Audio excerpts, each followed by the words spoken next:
শিৱসাগৰৰ ডিমুৰ এগৰাকী কিশোৰী কিশোৰীগৰাকীয়ে ৰাজ্যৰ মুখ্যমন্ত্ৰী ডক্টৰ হিমন্ত বিশ্ব শৰ্মাক মামা বুলি সম্বোধন কৰিছিলে আৰু কৈছিলে যে মোক এখন ভৰি লগাই দিয়ক।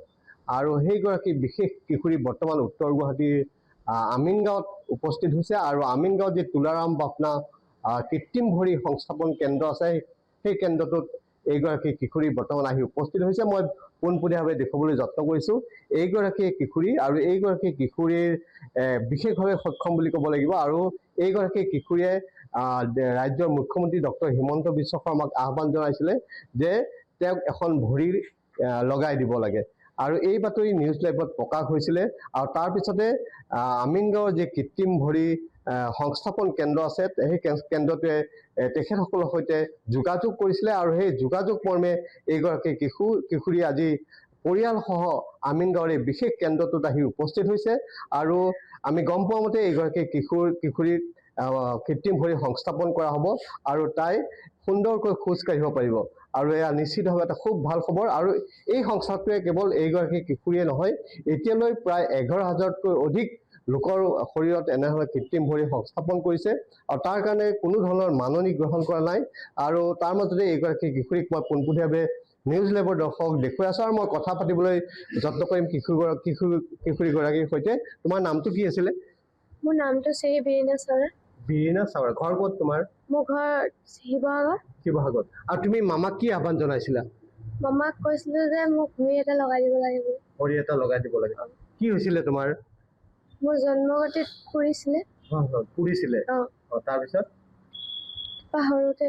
হয় হয়। তোমাৰ যিহেতু এখন ভৰি নাই, তথাপিও তুমি কি কি কৰা কাম? মই নাচ গান কৰোঁ। নাচিব জানা? আৰু জেং বিহু কৰোঁ। আচ্ছা।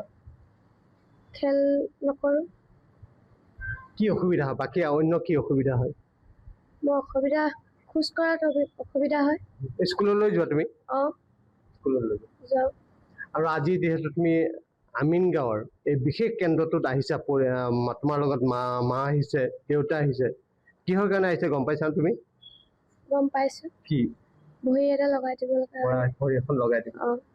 তোমাৰ ভৰি এখন লগাই দিব কেনেকুৱা লাগিছে মনটো? ভালে লাগিছে। ভালে লাগিছে। কাক ধন্যবাদ জনাবা? এই কথাটো ক'ত প্ৰকাশ হৈছিলে প্ৰথমতে? নিশ্চিতভাৱে যিহেতু এই বাতৰিটো নিউজ লাইভত প্ৰকাশ হৈছিলে, তাৰপিছতে এইগৰাকী কিশোৰী বৰ্তমান আহি উপস্থিত হৈছে। মই কথা পাতিম। আপোনালোকে কেনে গম পালে? মই কথা পাতিব বিচাৰিছোঁ যিহেতু আমিনগাঁৱৰ এই বিশেষ কেন্দ্ৰটোৰ স্বত্বাধিকাৰ আছে মোৰ সৈতে। আপুনি কেনে গম পালে? ये साइट आप लोग कवर करते हैं, हम लोग का जितना प्रोग्राम होता है न्यूज़ लाइव का धन्यवाद देना चाहूँगा पहले तो। और ये न्यूज़ देखने के बाद में इनको मालूम पड़ा और ये फिर आपने इनसे कांटेक्ट किया और वो आप फिर हमसे कांटेक्ट किया और आज आई है। ये जन्म से इसको है प्रॉब्लम। 2 दिन में इसका हम लोग बना के लगा के इनको वापस भेज देंगे और ये अपना जीवन जैसे नॉर्मल जीती है वैसे ही जिएगी। ये संस्था जैसे आज चालू हुए 28 मार्च 1991 में चालू हुई है और 12,500 से ज़्यादा हम आज तक निःशुल्क पाँव लगा चुके हैं।